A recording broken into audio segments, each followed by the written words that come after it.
Oi, gente, tudo bem com vocês? O que é a voz de Deus? Como ouvir a voz de Deus? Como soa a voz de Deus? Esse é o quarto vídeo, o penúltimo da nossa série para recém-convertidos. E eu imagino que esse deva ser um dos questionamentos que você esteja aí se fazendo, né? Porque foi um dos que eu fiz. Eu lembro de aguardar com grande expectativa eu ouvir a voz de Deus de maneira audível. Eu lembro de ouvir alguns testemunhos de pregadores que eu ouvia na época, e ainda ouço até hoje, e eles falavam de testemunhos de durante a pregação, o pastor tá falando, e aí de repente ele solta, e Deus me falou pra fazer isso, Deus me falou pra fazer aquilo, Deus me disse isso. E eu ficava, gente, como é que essas pessoas escutam Deus falar essas coisas pra elas? Porque eu não escuto nada. E eu até hoje espero com grande expectativa em algum momento da minha jornada ouvir a voz de Deus audivelmente, porque eu sei que essa experiência muitas pessoas já viveram, e eu peço ao Espírito Santo pra que uma hora isso aconteça comigo. Mas até agora, 7 anos se passaram e não aconteceu ainda. Samuel ouviu a voz de Deus audivelmente, né? Várias vezes numa história da Bíblia, Samuel ouve alguém chamá-lo e vai até o profeta e ele diz assim, aí, você me chamou? Aí ele fala, não te chamei. Aí vai dormir. Aí voltou a dormir. Aí Samuel escuta alguém chamando o nome dele de novo, vai até Eli e fala assim, Eli, você me chamou? Escutei pra você me chamar de novo. Então é possível que alguém escute a voz de Deus de maneira audível. Isso tá na Bíblia. Mas infelizmente, ou até felizmente para aqueles que têm esse privilégio, né, é uma coisa muito rara de se acontecer. E eu vou deixar aqui nos cards uma pregação muito interessante do pastor Luciano Subirá, que é uma referência, foi uma referência desde o começo da minha conversão e é até hoje. Ele tem uma linha teológica um pouco mais arminiana. Eu já hoje em dia fui construindo os meus estudos e a minha fé e a minha teologia num viés um pouco mais reformado. Eu não vou usar a palavra calvinista, porque eu ainda não cheguei a estudar completamente, parar para estudar calvinismo e dizer eu sou isso, mas de tudo que eu vejo e escuto, enfim, eu acabo pendendo um pouco mais para esse lado. E o Luciano Subirá é um pouco mais arminiano nesse sentido. Poderia dizer que hoje, enquanto eu gravo essa série de vídeos, eu tenho uma visão bem reformada, um pouco calvinista das coisas, mas eu acredito muito na vigência dos dons, né? Que a gente pode ouvir o Senhor profeticamente, Deus libera o dom de profecia, dom de línguas sobre as pessoas, e essas são coisas que você vai acabar estudando na sua igreja, especialmente, porque as pessoas vão te ensinar o pensamento que elas têm. Talvez seja interessante você ler alguns livros sobre isso também. E eu hoje acredito na vigência dos dons, que eles ainda existem e acontecem. Acredito que Deus cura hoje em dia, diferente de muitas pessoas dessa linha bem calvinista, né, mais reformada. Mas, enfim, eu tô ali ainda me descobrindo. Passaram, pra você ter uma noção, né, 7 anos e eu ainda não me defini completamente teologicamente. Então, não tenha pressa de fazer isso, não é uma coisa que me incomoda, particularmente falando hoje, né? Mas ali, então, as pessoas escutam, né? Samuel ouviu a voz de Deus. E como é que eu faço pra ouvir essa voz? Como eu não sei como ouvir essa voz audível, eu vou te dizer como é que eu tenho escutado a voz de Deus, e eu aprendi a ouvir a voz de Deus ao longo desses anos. E já aproveito pra te convidar também a ter essas conversas sobre isso com as pessoas na sua igreja, com amigos que você fizer aí pela internet, como é que eles têm parado pra ouvir a voz de Deus. Meu Deus, o que é ouvir a voz de Deus pra eles, né? E nessa pregação que eu deixei nos cards pra você escutar quando você tiver um tempinho, vou deixar aqui no link de informações, no box de informações também. O Luciano Subirá traz essa explanação sobre essas impressões que a gente tem, né? Muito fortes no nosso espírito. E uma das perguntas que a gente se faz, né? Como é que você sabe que você é salvo? Como é que você sabe que Jesus te deseja, que ele te chamou, que ele te escolheu, que ele te separou? Como é que você tem essa convicção? Em alguns momentos, ao longo da sua vida, você vai, nessas conversas com Deus, fazer perguntas a Ele, e você vai ter essas impressões, né? De que você deve ou não deve fazer isso. Muitas pessoas dizem serem guiadas pela paz que elas sentem no espírito delas de tomar algumas decisões ou não tomar algumas decisões, mas especialmente no começo da caminhada, isso é até um tanto quanto difícil de se fazer, porque você não conhece muita coisa da Bíblia. Porque como é que você confirma que Deus falou algo pra você, ou que Deus deu essa impressão no seu espírito a respeito de alguma coisa? Essa coisa condiz com a Bíblia, porque Deus nunca vai falar no seu espírito, dar essa vontade, essa impressão, esse desejo no seu coração, se isso for de encontro com a palavra, né? Por exemplo, exemplo, você tem esse desejo de morar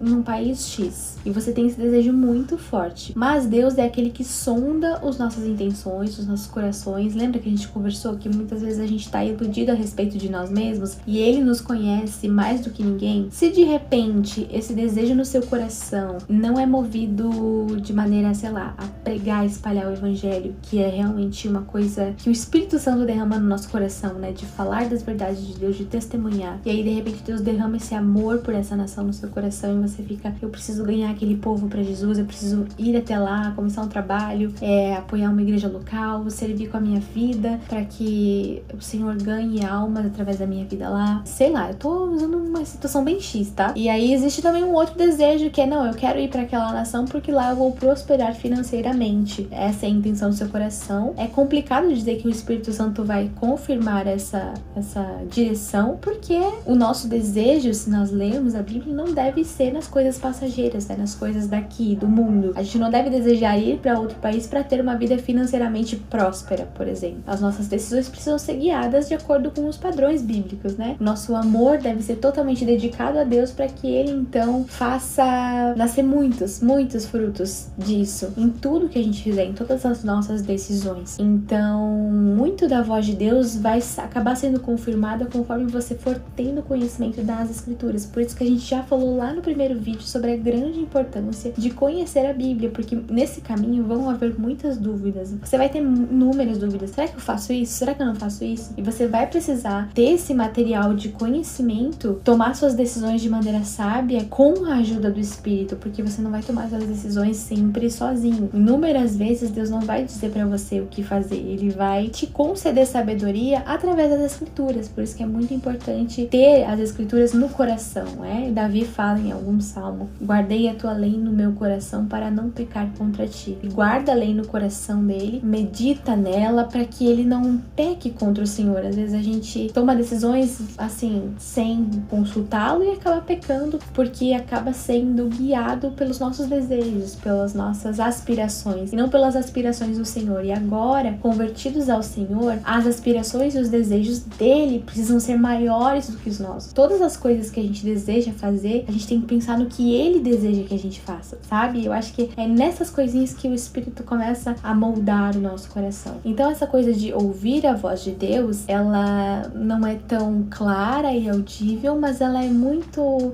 subjetiva e guiada pelo Espírito no nosso coração, de acordo com a palavra. É claro que a gente poderia entrar aqui nessa coisa relacionada à profecia, né, o espírito profético, mas não é a intenção, como eu já falei desses vídeos, a gente conversar sobre essas coisas mais teológicas que você precisa, querendo ou não, de apoio na sua igreja local para tomar conhecimento, ter debates sobre isso, enfim, você vai escolher uma igreja para ir, né, em nome de Jesus.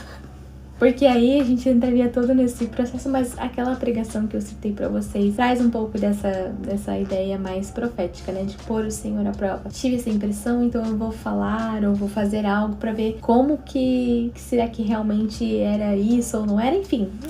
Eu corro o risco de me fazer muito parcial, assim, se eu começar a tocar nesse assunto. Então eu prefiro deixar pra você investigar e conversar aí com seu pastor e com os líderes da sua igreja pra descobrir o que você pensa sobre isso. Então, basicamente, ouvir a voz de Deus tá muito mais conectado com se abastecer da palavra dele e sentir essa paz que excede o entendimento com a ajuda do Espírito Santo ao guiar as nossas vidas, né? E muitas vezes a gente não vai sentir arrepios, a gente não vai chorar, a gente não vai, sei lá, sentir algo diferente quando a gente ouve a voz, né? Porque para ouvir a voz de Deus, basta simplesmente que você abra a sua Bíblia e a leia, porque ela é a palavra de Deus. No fim das contas, se você não está ouvindo a voz de Deus no seu espírito, ou tendo essas impressões, ou essas certezas, essas coisas no seu coração, se você abrir a palavra, Deus vai falar com você através dela. Sabe aquele dia que às vezes a gente vai na igreja e parece que o pastor tá pregando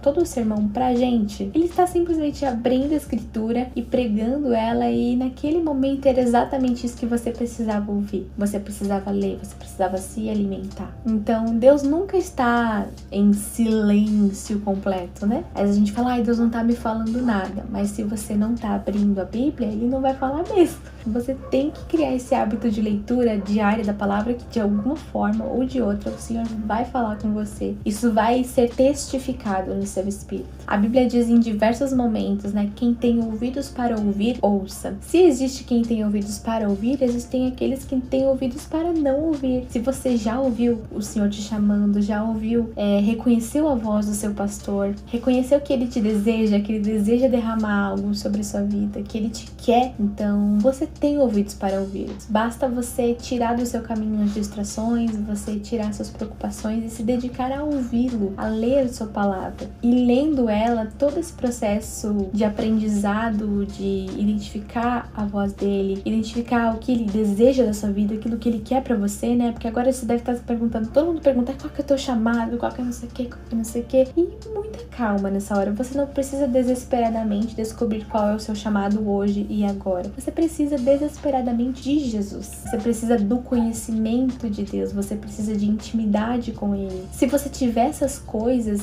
inevitavelmente o seu chamado vai ser desenrolado através disso. O seu chamado vai acontecer através disso, porque Deus vai usar tudo isso que Ele está derramando sobre seus ouvidos, que são para ouvir. E se o Senhor te deu ouvidos para ouvir, muito Ele ainda vai derramar sobre você. Eu tenho certeza que Ele pode usar isso de maneira poderosa, seja lá qual for a sua vocação, né? Porque existe uma diferença entre chamado e vocação. O chamado, as pessoas falam, né, como se fosse a vocação, mas pra mim, pessoalmente, o chamado é aquele chamado para todos os cristãos. O chamado a amar a Deus sobre todas as coisas, derramar o seu coração diante dele todos os dias, intimidade, relacionamento, esse é o seu chamado. E a sua vocação aí, se é para ser pintor, artista, trabalhar com TI, mercado de trabalho, aí isso você vai acabar descobrindo. Não existe nada muito místico através disso, desde que você verdadeiramente se dedique ao seu chamado de relacionamento com o Senhor. Através do relacionamento com Ele, você vai perceber que nunca foi um monólogo. Todo tempo de oração e dedicação diante dele não é uma via de mão única. O Senhor é o mais interessado em revelar a si mesmo. Ele revela a si mesmo em toda a criação, né? Tem um salmo lindo que fala sobre o quanto ele se revela na natureza, e a natureza prega, ela exalta, ela proclama o nome de Deus, a natureza de Deus. Quando eu olho pra minha filha, ela nem sabe de nada, mas ela com certeza ministra, porque eu penso assim, cara, olha a perfeição de Deus em pensar na vida humana e de pensar que um dia Ele mesmo se fez um bebê como ela. Enfim, Deus tá aí se revelando, Ele deseja revelar mais de si mesmo. Então esteja certo de que Ele deseja fazer isso com você, e você vai aprender cada vez mais. Não é do dia pra noite, não é de uma hora pra outra, mas é nesse relacionamento que você vai aprender a discernir, a ouvir a voz dele, a reconhecer aquilo que ele quer, aquilo que ele não quer, aquilo que ele gosta, o que ele não gosta, para onde ele quer que você vá, para onde ele não quer que você vá. Confie na direção do Espírito e leia muito a Bíblia. Eu acho que era isso que eu tinha pro nosso vídeo de hoje. Espero que tenha falado ao seu coração. Não se esqueça de se inscrever aqui no canal para receber os próximos vídeos, os próximos conteúdos. Me segue no Instagram, lá a gente tá sempre comentando e conversando sobre essas coisas. Um beijo e até o próximo vídeo. Tchau!